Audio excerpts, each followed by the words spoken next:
really good people worked hard to get that museum going, and very proud to see that it's been running for 50 years, and it's a great place to go, learn a lot about Belton. And you've been here the whole run of it, so how much have you seen it grow? Well, I've seen it grow a lot, and I've helped it. I've the part of the museum that houses all the exhibits. I actually painted one time, so I've been up close and personal with that building quite a few times.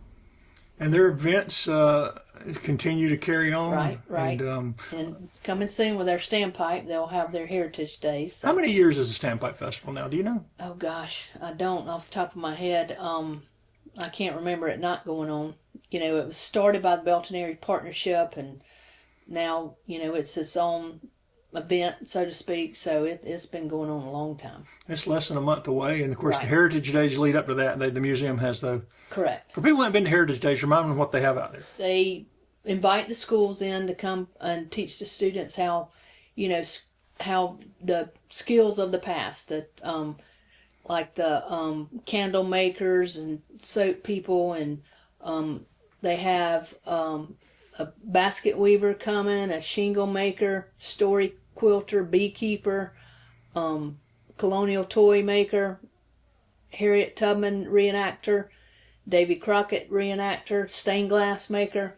They have it all. It's truly a educational experience that takes you back to the past, and it's a great thing for these kids. And the Standpipe Festival's bounced back from COVID and everything's yes. Last year, we had to put a halt to it because of Helene had just come through. Right. And we, had just gotten power back, but when we had to make the call, we didn't know what our situation would be. So we're excited to have it back again this year. Looking forward to hopefully a beautiful day downtown Belton. Anything special this year's Standpipe? Same old, same old. We'll opening ceremonies will be at 11. We'll have music throughout the day. Our headliner is Tailgate Homeboys. 8:30 we'll have fireworks. Got the car show. All the vendors during the day. The food vendors there also. So it should be a good long day of a lot of fun. Go from there to Halloween, which is an unofficial event, but we have about 5,000 that come to town and trick or treat with us. That's a lot of unofficial people in it. It's unofficial, but we have to prepare for that. So with and the ghost walk at the museum is part of that. Right, and then we'll follow up. I'll probably see you before then, but we'll have our tree lighting and our parade coming up. Do you know when the parade is this year? We have not locked that in to, I think it's going to be the first Sunday or December 7th. So that would probably be the second Sunday, but I think it's going to be December the 7th. We've got to get with the bands, make sure everybody can be there. The band's the most important thing. We are thinking about changing our route of the parade, basically reversing it and shortening it just a hair. But I think it's going to work great. Should logistically be a little bit better than what we had. So we're going to try that this year. And y'all found Sunday a good day for it? I think so, yes, sir. And then our tree lighting will be the Thursday before Thanksgiving. Not Thanksgiving Thursday, but we're going to have downtown music with live music with both Christmas music and just music. Food vendor, our coffee shop's going to stay open with coffee and chocolate milk.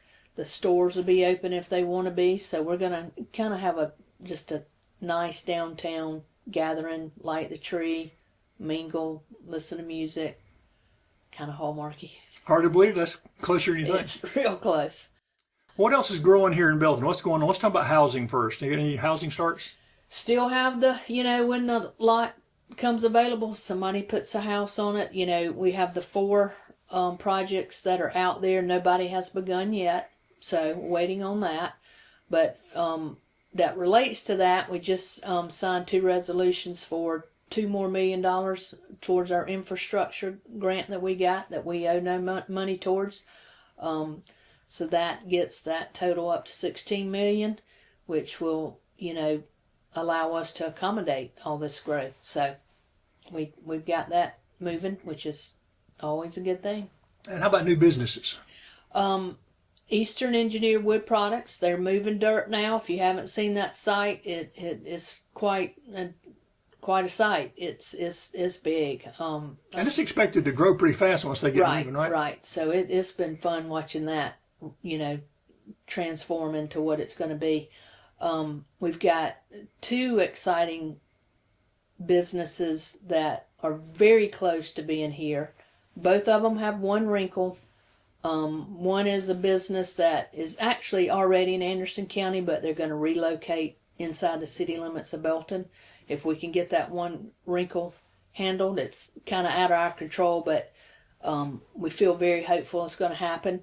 They'll bring 80 jobs, and then they're with plans to expand to over 100 jobs. So that one's going to be another really big deal for the city. And also, last week we met with corporate Zaxby's, and they have given their okay for a local franchise to build a Zaxby's here in Belton. We have one wrinkle with that one, and once we get that solved, then they're ready to break ground 2 weeks ago. They're excited. They want to be here. If we can get that issue ironed out, they're ready to roll. So we will have a Zaxby's in Belton. And there are a lot of moving pieces to this that a lot of citizens don't understand, yes. right? People say, we want this, we want that. Yeah, and it's not just Belton saying yes or no. It's a lot of stuff that goes into building a new, when you have a franchise, you're dealing with corporate as well. They really have the last say in a lot of stuff. So it's not as simple as people think. And you hear a lot of, we need another grocery store. Well, where in the city limits would you put it? There is not a piece of property that would handle a grocery store. And that would require people who own property to, sell that property, and we can't make anybody do that. But it is not as simple as people think it is. Is there a business y'all really tried to get that y'all still working on that you really feel like y'all need here? No, they seem to be coming to us. One that we did miss that I really wish had gone through was the Tractor Supply. They wanted to be here. We tried really hard to find them a spot. The spot they wanted, they just didn't come to an agreement with the property owner. We showed them probably 5 others, but they just weren't quite big enough. And most of these big businesses like that, they want to be on the main streets. And you can ride up and down. There's not a whole lot of vacant lots on our main drags. So, but we tried, and we'll keep trying. Nobody's brought anything to us to annex. We typically don't go out and grab it and annex it in, but nobody has brought anything to us to annex. But if they did, y'all would think y'all would be interested in probably? As long as it, fits within our rules and regulations, and our system can handle it, then yes, and whatever the project is, if we can handle that, water, sewer, then yes, we would give it our okay. And everything we talked about leads to one thing, and that's roads and paving. Where are we at on paving here in Belton? Well, that's the $1 million question right now, and $1 million is a mile. And as you've been involved with this as well, or have been at all the meetings, and one misconception that I think a lot of people in town think is we don't have the power to pave our main roads, pave Anderson Street. Those are state roads. That's the state's responsibility.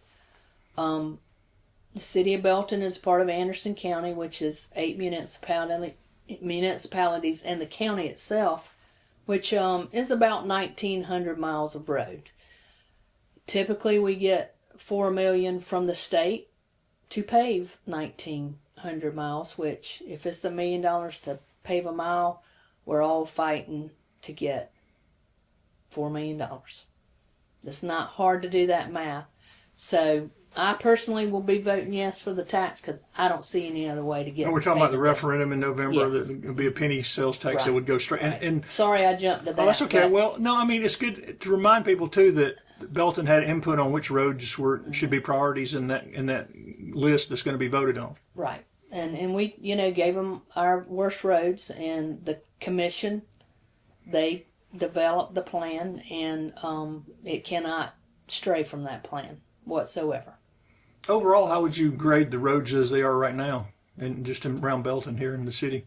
Our main roads are pretty bad. I mean, our main street is actually damaging our fire truck, which, that's, you hear people say, I'm having to get realignments, all that. Well, the city, we're having to get our own vehicles repaired as well. So we're experiencing the same pain you are.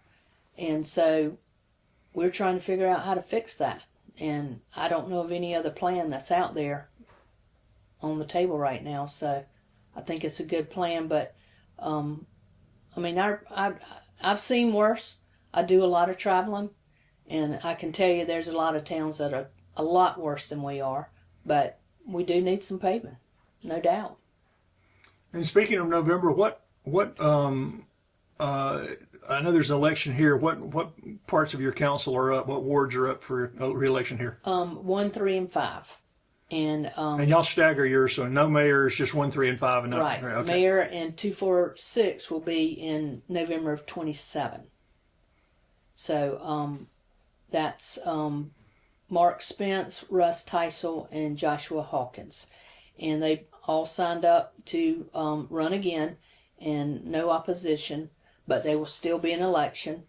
So that will be on the ballot in November. Tell me about the recreation program, Belton, how it's going into the fall. It's going great. We got football and soccer going on right now, which is always really big turnout for the town. So, and our leader-pour project is we have broken ground. They actually poured the pad for the building today.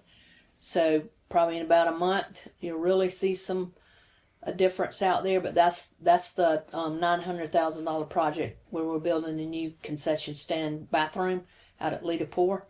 So very excited to get that going. And you mentioned pickleball? Yes, there's going to be a pickleball tournament the morning of the Standpipe Festival. The Belton Alliance will put that on. It starts at 9. Should be a lot of fun. So, play some pickleball and then come on over downtown and enjoy the day. So that's another addition to that day that'll make it a lot of fun. Now, you're a long-time tennis player. Have you switched to pickleball? I have switched to pickleball. What's your review of that switch? It's very addicting. I understand it. It's a good sport. Tennis was great. I love playing it. Played it all my life, of course, being in Belton. But sometimes it's easier just to, the pickleball's a little easier on your body than the tennis is. So I enjoy it a lot. I actually painted a pickleball court in my driveway. So that's mainly where I play. So you are serious. Yes.